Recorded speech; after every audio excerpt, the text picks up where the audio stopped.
Oke guys, welcome back to Daily Charting with Toshi, di mana kita akan daily chart your favorite cryptocurrencies. Oke, dalam 24 jam terakhir, cryptocurrency market meningkat ya dengan cukup signifikan sebesar 3,48%. Dengan total market cap mencapai di 1,86 triliun US dollars. Dan kita lihat tiba-tiba Bitcoin di 40.500. Ini yang nge-short muntah ya. Dimana kita bisa lihat ini peningkatan sebesar 3,61% dalam 24 jam terakhir. Ethereum nyaris reclaim 3.000 US dollars dengan peningkatan sebesar 4,76%. Lalu, BNB berhasil reclaim lagi daerah 400 USD dengan peningkatan sebesar 2,41%. Lalu Solana, dia kembali di atas 100 dolar walaupun tipis ya, hanya 72 sen. Dan itu merupakan peningkatan sebesar 3,5%. Dan seterusnya, kita lihat rata-rata ada peningkatan yang cukup signifikan. Luna sampai 7%-an ya. Dan Dogecoin naik sampai 19% ya. Mungkin gara-gara Elon ya, Elon beli Twitter. Nah, tapi intinya yang kita bisa lihat adalah daily close dari Bitcoin. Jujurnya gue gak nyangka seperti ini ya. Karena pada kemarin, seperti yang kita bahas di DCWT kemarin ya, gue melihat bahwa ini di reject pada tanggal 24 ya. Dan volume sebenarnya walaupun ada tapi nggak terlalu besar. Tapi yang anehnya adalah baik lagi ya. Seperti yang gue bilang berkali-kali, kita hanya bisa melihat probabilitas. Secara probabilitas kemarin cenderung nggak terlalu bagus. Cenderung bearish ya. Bahkan kita bisa lihat Bitcoin sampai drop kemarin itu di harga 38.200 ya, itu terendahnya ya. Lebih rendah daripada di sini ya, jauh daripada 11 April.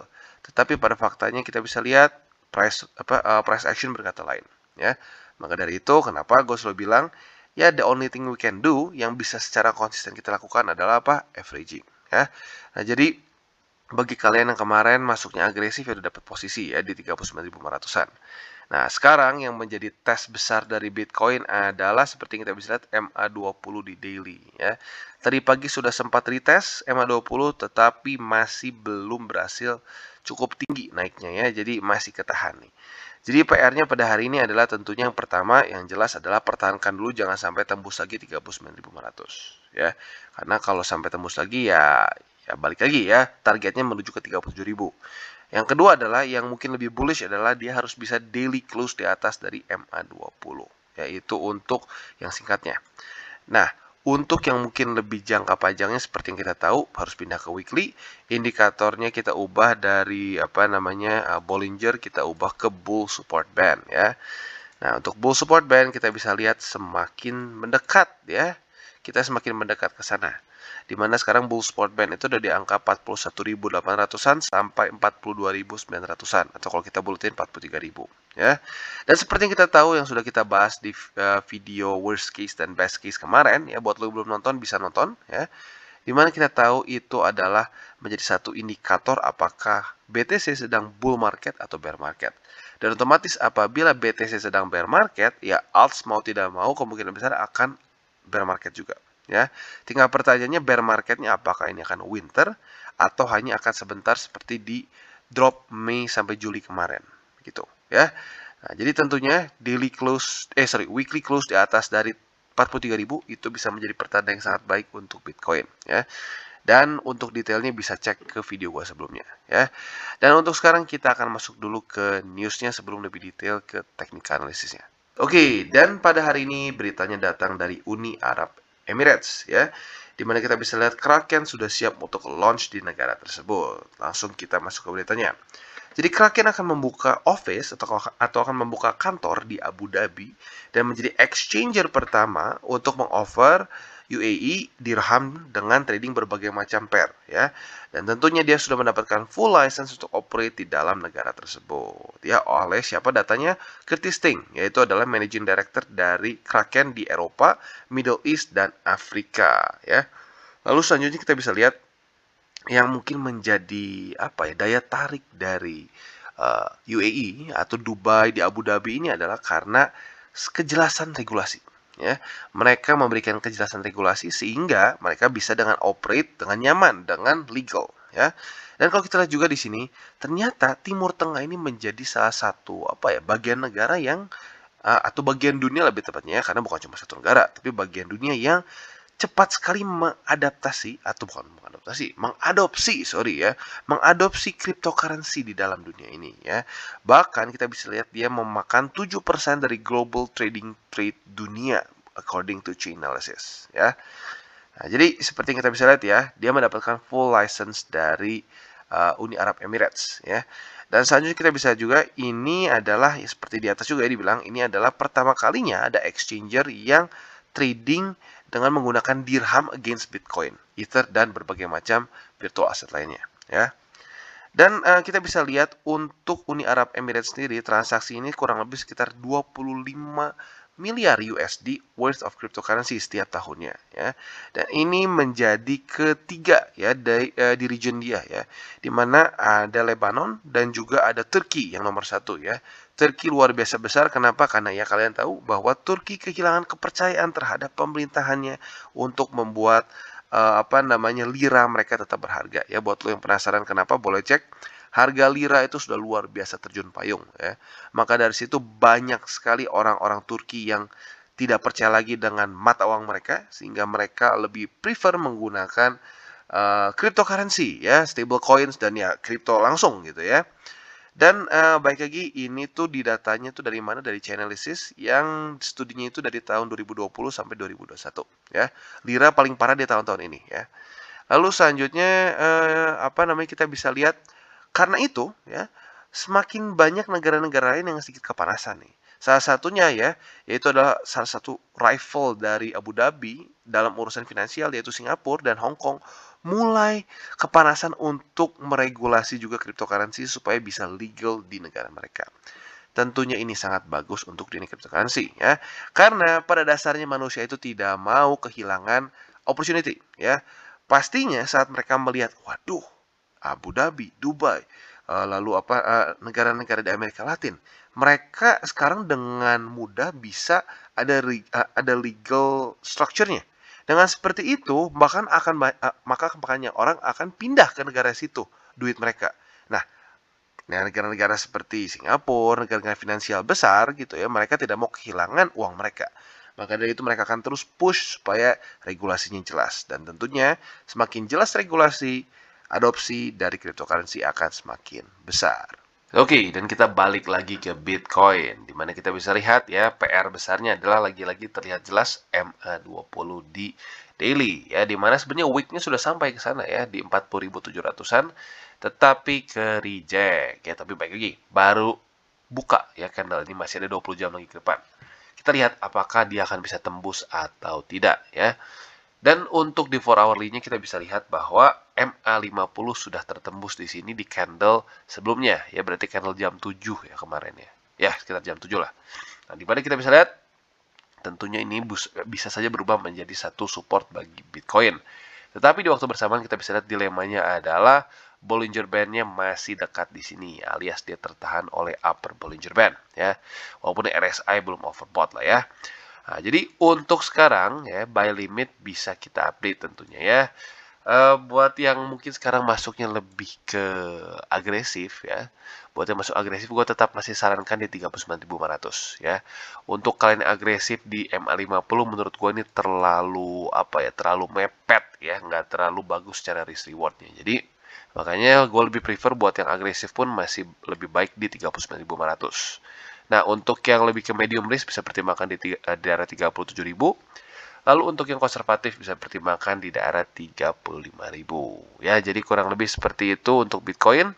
Dan bagi kalian yang ingin akumulasi Bitcoin, altcoins yang lain juga, jangan lupa bisa menggunakan link referral kita di bawah. Ada macam-macam. Buat yang di Indonesia, ada toko kripto, ada Bybit, ada Maxi, ada Pionex, dan banyak lagi kalian bisa cek ya. Tapi sekali lagi gue ingatkan tidak wajib. Tapi dengan lu menggunakan link referral kita di bawah, lu secara aktif membantu perkembangan dari TCI. Dan satu lagi, jangan lupa juga bahwa DCWT ini bukanlah bagi-bagi sinyal dan juga bukanlah financial advice ya.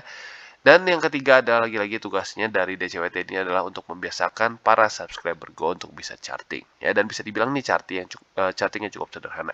Oke, dan selanjutnya Luna. Kita bisa lihat tiba-tiba Luna menembus 3 resisten di satu hari ya. Jadi ya memang Luna tuh kayaknya sifatnya seperti itu ya. dia saat Bitcoin ngedrop nggak terlalu parah dia ngedrop. Ya, dia bertahan dengan sekuat tenaga ya. Tetapi saat Bitcoin rally langsung dia tembus 3 resisten ya. Di sini apa? MA20, lalu di sini juga ada struktur di 91 plus ada juga struktur di 95 ya, atau lebih tepatnya 96 lah kalau kita bulatin ya. Nah, sekarang kita bisa lihat dengan jelas dia sedang retest daerah situ ya. Jadi tentunya PR besar dari Luna adalah mempertahankan daerah $96 ini ya. Kalau sampai dia bisa daily close tetap di atas dari garis ini alias $96, that's a very good news for Luna ya. Nah, jadi seperti itu kurang lebih untuk Luna ya. Dan kalau kita lihat sekali lagi ya, apabila kita kemarin sudah akumulasi daerah sini ya, ya masih senang-senang aja pasti lihatnya ya. Dan ya baik lagi, intinya kita tetap harus bersabar menunggu sampai ada support baru kita beli. Jangan sampai kita ngarang di resisten ya. Dan untuk buy limit kita update sedikit ya. Untuk yang ultra agresif bisa pertimbangkan di daerah $96. Baik lagi ini untuk yang agresif ya, ultra agresif bahkan ya. Nah, sekarang untuk yang medium risk bisa kita pindah ke daerah $91 lebih 62 sen. Dan untuk kalian yang lebih masuknya konservatif, sekarang digeser ke $86 lebih 88 sen. Ya, jadi sepertinya ya kalau kita lihat sekilas ini, peluang kita untuk bisa beli di $77 lebih 56 sen mulai mengecil ya, karena BTC mulai rally ya.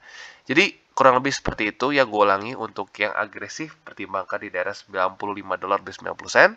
Buat yang medium risk bisa di $91 lebih 62 sen. Dan untuk yang konservatif bisa di $86 lebih 88 sen ya. Jadi kurang lebih seperti itu untuk Luna. Oke, dan selanjutnya kita masuk ke XRP dan kita bisa lihat luar biasa drama ya. Kemarin weeknya itu sangat dalam, yaitu sampai ke daerah 64 sen ya.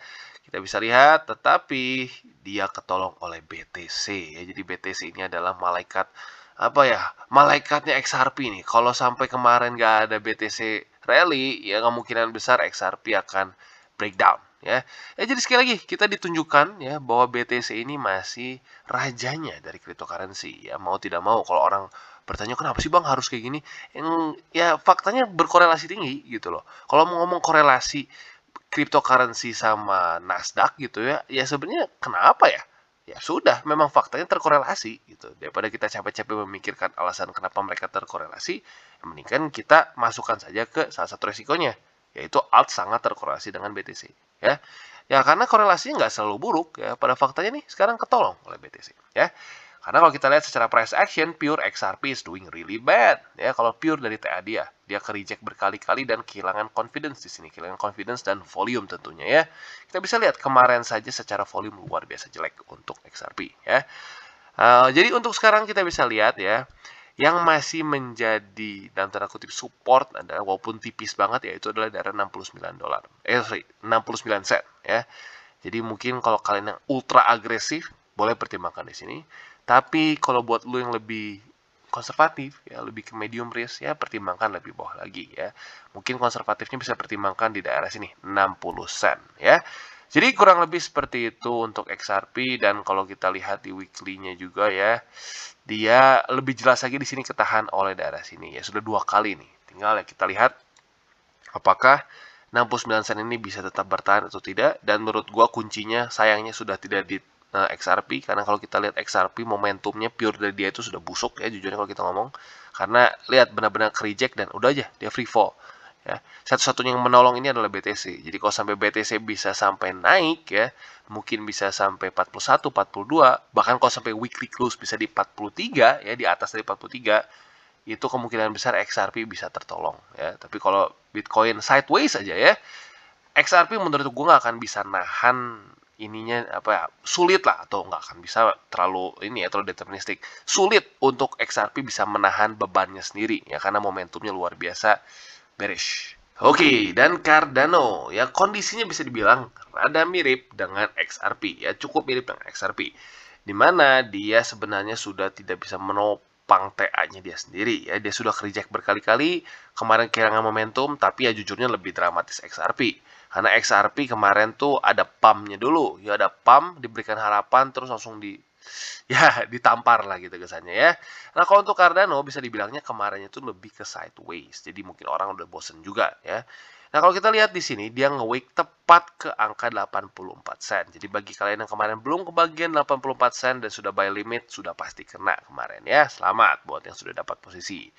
Nah untuk sekarang ya kalau balik lagi ya menurut gua Cardano benar-benar berada di tangan BTC ya. Kalau BTC-nya terus rally ya mungkin punya chance. Tapi kalau BTC-nya lanjut drop ke bawah, ya ini cuma false breakout, ketahan oleh MA20 di daily, ya ketahan oleh ini, ya siap-siap Cardano kemungkinan besar akan mengunjungi lagi 84 sen, ya. Jadi untuk Cardano seperti itu ya kurang lebih. PR-nya adalah ya baik lagi seperti yang gue bilang mempertahankan 84 sen. Apabila dia bisa melakukan itu minimal dia masih intact karena kalau sampai dia tembus kita tahu bahwa cukup jauh ya, struktur selanjutnya cukup jauh di 40 senan ya, semoga saja nggak tembus ya. Jadi kurang lebih seperti itu untuk Cardano. Sekali lagi gue ulangi buat kalian yang kemarin lupa ya untuk pasang atau sudah punya ya, kalau sudah punya jangan pasang lagi. Buat kalian yang belum punya dan lupa pasang bisa pertimbangkan averaging di daerah 84 sen. Oke, dan selanjutnya kita masuk ke Phantom. Dan untuk Phantom kita bisa lihat dia retest apa? Retest Fibo. Jadi coba kita sedikit rangkum ya. Kita lihat Phantom retest Fibo support. Cardano retest apa? 84 sen. Yaitu apa? Itu adalah sebuah struktur support. XRP dia retest apa? Ya, nggak retest sih teknik. Dia ketahan apa? Oleh 69 sen. Artinya apa? Ya baik lagi, technical analysis works ya. Tinggal pertanyaan lu bisa pakainya atau enggak ya, dan ya seberapa besar probability dia bisa nahan. Nah, jadi untuk sekarang kita bisa lihat ya, untuk Phantom basically kemarin dia membuat ya technically membuat doji ya karena bodinya sangat tipis di sini. Nah, yang sedikit bikin concern adalah apa? Dia tidak berhasil tembus daerah 1 dolar lebih 8 sen di sini ya. Dia masih tetap close di bawah dari situ. Dan kita bisa lihat hari ini dia sudah retest, tetapi sepertinya mulai ke reject ya. Jadi ini tanda-tanda yang nggak terlalu bagus jujurnya untuk Phantom ya. Walaupun kemarin terselamatkan oleh BTC, tapi ya kita bisa lihat ya masih lumayan concerning ya. Jadi tentunya PR besar dari Phantom adalah close daily di atas dari 1 dolar lebih 8 sen ya. Kalau dia bisa close di atas dari sini, itu minimal dia akan price range-nya main di sini lagi ya. Mainnya di daerah sini lagi. Nah, tapi kalau seandainya dia reject di sini, ya siap-siap price range berarti akan di daerah sini nih. Kalau sampai tebus lagi, ya lumayan dalam. Ya, jadi baik lagi untuk sekarang, buy limit masih sama seperti kemarin ya, di daerah 98 sen ya. Lebih tepatnya mungkin 98 60-an ya, 98 60-an. Jadi kurang lebih seperti itu untuk Phantom. Dan baik lagi secara TA jujurnya Phantom cukup lemah ya, baik lagi semua thanks to Andre Cronje ya, walaupun ya jujurnya unfair juga karena pada faktanya Phantom tidak ada yang fundamentalnya yang spesifiknya berubah gitu, karena sebenarnya buat orang-orang yang mungkin nggak ngerti ya, Andre Cronje itu sudah selesai sebenarnya pekerjaan dia lebih ke ya advisor aja sekarang ya. Untuk awalnya banget gitu untuk Phantom secara fondasi udah selesai dari kapan ya, tapi baik lagi markets irasional. Oke, dan selanjutnya Solana. Untuk Solana kita bisa lihat kemarin lagi-lagi juga terselamatkan oleh BTC ya. Tetapi di waktu bersamaan dia masih belum berhasil menembus MA50 yang sudah menjadi satu resisten yang lumayan menyebalkan ya. Sudah 1-2 ya, sudah 2 kali di retest. Kemarin technically ya kita bisa masuk bilang juga di retest sudah 3 kali belum berhasil tembus. Dan pada hari ini seperti yang kita lihat dia sedang retest lagi. Pertanyaannya adalah apakah hari ini bisa tembus atau tidak ya. MA50 sekarang ada di daerah 102 dolar lebih 23 sen ya. Jadi kalau sampai bisa close di atas dari situ itu pertanda baik. Ya, tetapi di waktu bersamaan pertanda baik itu pun harus ditaklukkan lagi dengan MA20-nya ya. Kalau MA20-nya belum berhasil ditaklukkan lagi, kemungkinan bisa seperti ini. Dia close di sini, reject lagi. Jadi ya jujurnya untuk Solana sekarang dalam kondisi yang lumayan bikin deg-degan ya. Jadi untuk Solana sekarang mungkin buy limit baru ada di satu tempat aja, yaitu di daerah 88 dolar lebih 33 sen. Untuk yang lebih bawahnya lagi ya kita tunggu aja dulu deh situasinya. Dia mantul nggak di sini? Kalau dia mantul di sini ya sudah, kita nggak usah ngobrolin lagi di sini ya. Jadi kurang lebih seperti itu untuk Solana, dan kita bisa lihat juga di weekly-nya ya. Dia dengan jelas masih cukup jauh dari MA50 dan 20 ya. Di overall untuk Solana ya mungkin ini salah satu contoh dari kalau satu aset dia paraboliknya lumayan kuat ya. Dan kalau kita nggak beli di bawah, FOMO di atas itu menderitanya luar biasa ya. Makanya ya memang jujurnya nggak intuitif sih ya.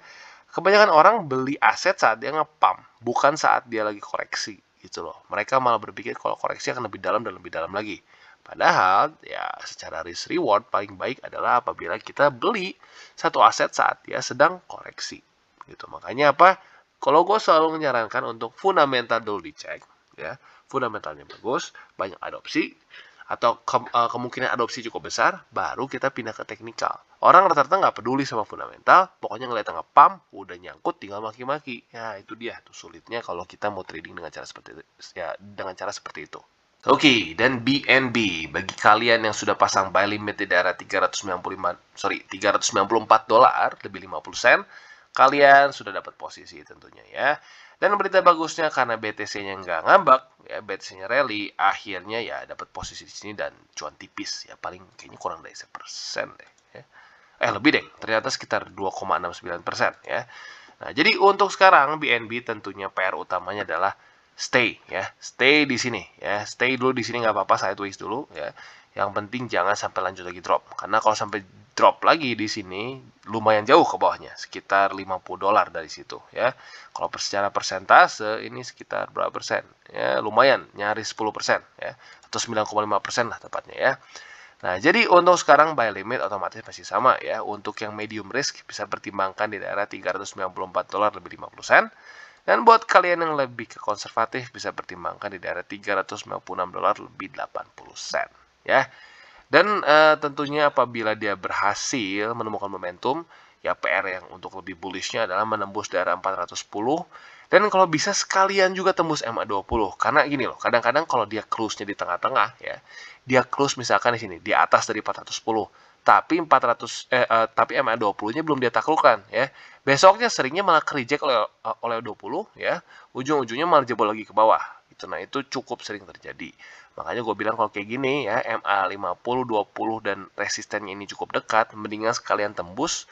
Kalau ketembus semua, probabilitas dia untuk bertahan lebih besar dibandingkan kalau dia tembus tengah gitu, masih ada satu resisten yang dekat di atas. Seringkali ya, nggak selalu, seringkali besoknya malah ditampar oleh resisten tersebut ya. Jadi kurang lebih seperti itu untuk BNB, dan overall baik lagi seperti yang gue bilang, BNB masih cukup oke dibandingkan beberapa alts yang lain. Oke guys, jadi itu adalah akhir dari segmen DCWT kita pada hari ini. Dan jangan lupa bagi kalian yang merasakan manfaat dari segmen ini, jangan lupa untuk share ke teman-teman kalian. Dan apabila lu pengen mensupport channel kita, ya TCI, jangan lupa untuk menggunakan link referral kita di bawah. Nggak wajib ya, tetapi apabila lu menggunakan link referral kita di bawah, ada macam-macam ya, dari Bybit, Huobi, Maxi, toko kripto, dan banyak lagi ya. Ya, walaupun nggak wajib, tapi kalau menggunakan link referral kita, lu secara langsung membantu perkembangan dari TCI. Dan satu lagi, jangan lupa juga untuk join Telegram group kita, di mana kita bisa ngobrol-ngobrol santai mengenai dunia cryptocurrency secara dua arah. So, jangan lupa untuk like, subscribe, klik the bell icon, and see you on the next video.